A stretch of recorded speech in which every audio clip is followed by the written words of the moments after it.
Hello and welcome. I'm news reporter Dyle Kahl.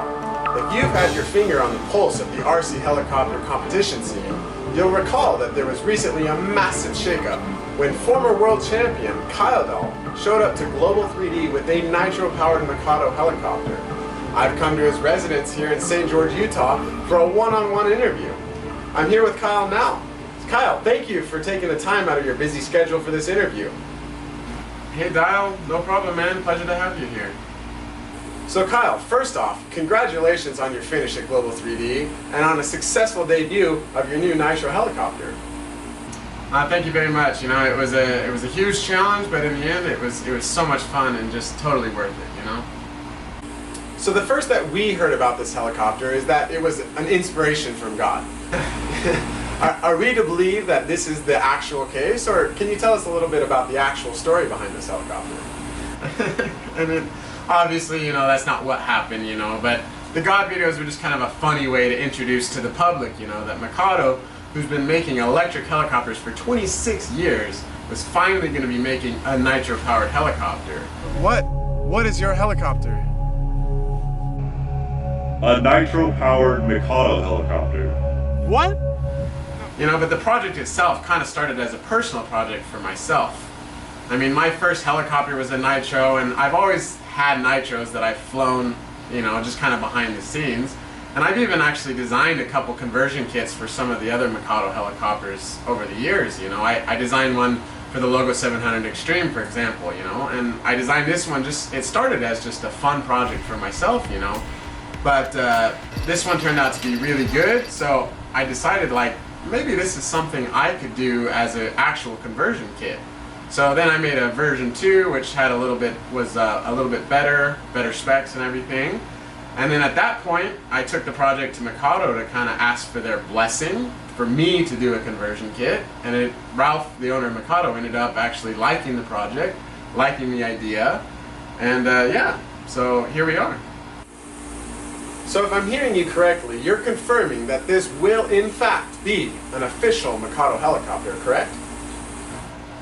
Yeah, 100%. This will be a Mikado official product. Awesome. So you said that this particular model was good enough as compared to your other models that you designed. What about it in particular made you think that it was good enough to take it to the mainstream market? Well, you know, I always thought that the 690 would make a great platform for a Nitro model because, you know, the 690 electric is just a really light model. You know, it's one of the lightest on the market. And I knew that Nitro would be even lighter on top of that. And obviously, you know, Nitro and lightweight, they go together hand in hand. So with this, I knew that the model would have fantastic performance. And then the other main thing is just the CG. So, you know, for example, the Glogo 700 Extreme that I made, it was just inherently tail heavy. But this one, I was even worried that it might not CG very well because it has a small main gear, so the engine's pretty close to the center of gravity. But just because it's a belt drive and because the tail case itself is just insanely light, the CG actually ended up being spot on. So lightweight, good performance, good CG, those are the things that made the model itself really good. And then with my thinking of, okay, maybe I'll make this as a conversion kit, well, my thinking was that the 690 electric kit is one of the cheapest on the market. You know, the kit itself is just like $750 or so. And so I was thinking, okay, even people buy a $750 kit, then they have to buy a $350 conversion kit. It's still like a decent priced model for what you would get. And then when I took the project to Mikado, you know, I think Ralph's thinking was, wow, this model, it's really good, and it has great performance and everything. It has a ton of parts commonality to the existing 690, you know, the gear train, the head, the tail rotor, it's all the same. I just have to make a new frame set, and then I have another helicopter to market. So those are the things that made this product marketable, in our opinion. So Kyle, can you tell us a little bit the steps that you took to take this helicopter from an idea in your brain to a marketable product for Mikado helicopters? Well, you know, this helicopter has actually been in the pipeline for a long time now. You know, I drew the original CAD files like two and a half years ago. And, you know, and then it sat on my computer for a long time until finally I decided, like, I want to do this project, and I want to do it as a learning experience, you know. So I bought a 3D printer and I printed an entire version of the helicopter just to make sure all the bolt holes lined up and everything was working. Then it did. So then I had the first prototypes cut, and they worked really good, but there was some dremeling and grinding to get everything to fit together and to work properly. So at that point I made the version 2, and that's the one that I originally took to Mikado, and they liked it, and that's what I did all my testing on, and that's what I used at Glogo 3D a few weeks ago. But since then, and since all the testing and the competition, I found even a few more things that I want to fix and adjust. So I think we're going to make a version 3, and that should fix all remaining issues, and then that's the one that we'll end up sending to production. So you've made some claims stating that this is the lightest Nitro 700 size helicopter ever designed. Would you care to elaborate about that a little bit for us? Well, I know that's a pretty bold claim to say that it's the lightest Nitro 700 helicopter ever designed, but to my knowledge, it's true. The very first prototype that I made of this, I was using a YS96 engine, which is a really, really light engine, and I had a few less parts on it here and there, etc., but it was 8.5 pounds. Obviously since then, I've added a few parts, made some things stronger, beefed up certain areas, so that put on a little weight, and currently I'm running an OS 105 and a Synergy ProTune pipe, which is a heavier power system. But right now with this engine, 5,000 milliamp receiver pack, metal case servo, switched glow, everything, in its heaviest possible configuration is 9.5 pounds. And that's the lightest on the market, but if you used a lighter engine, plastic case servos, smaller receiver pack, stuff like that, easily you could be somewhere between 9 and 9.5 pounds without fuel. Fuel adds 1 pound, just for those who are wondering. So 9.5 pounds dry, 10.5 pounds full of fuel. It's the lightest on the market. So a lot of our viewers have noticed that there's still a couple Synergy parts on the model that you used at Glogo 3D. Would you care to tell us a little bit what that's about and elaborate about why these parts are on the model? Well, as I said, the project originally started as just a one-off conversion for myself, and it was my original intent to just use some parts from other manufacturers just to make it easier on myself. And over the years I've owned and tested a lot of different Nitro helicopters from different manufacturers. So when I was choosing what I want to put in my design, I just chose the Synergy parts because I thought they were the best. And then and those worked really, really well for the first prototype.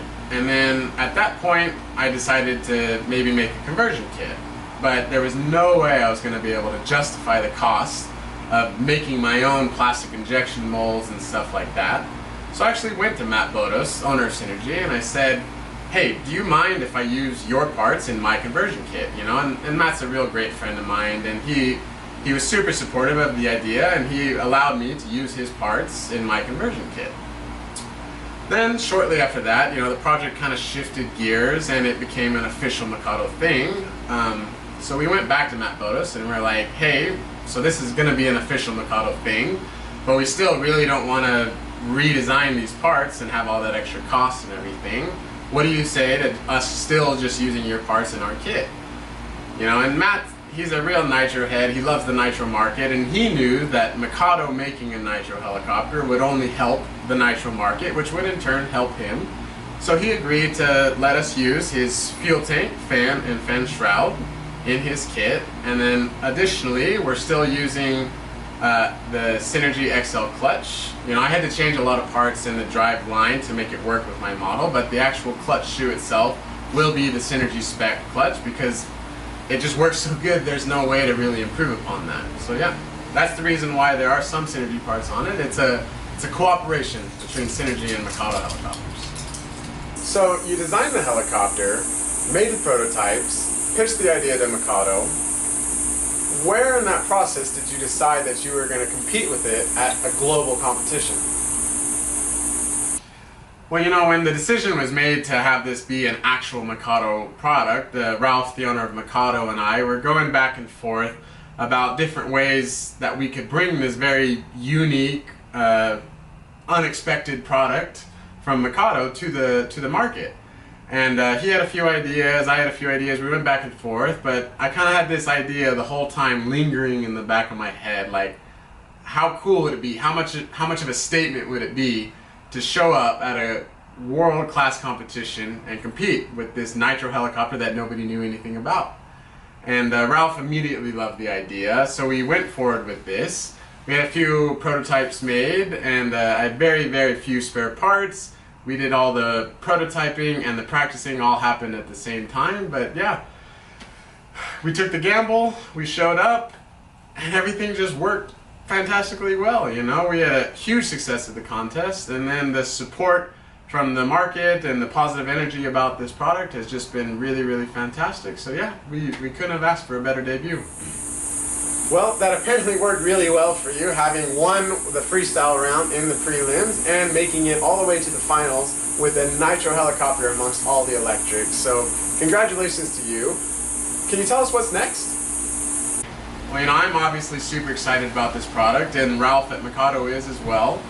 So we're really anxious to get everything going. Like I said, I made a few more changes to the design. We just got to wait for those prototypes to get cut, test fit everything there, make sure the design is perfect. And then once that's done, which should be in the next week or so, we'll give the order, we'll start production.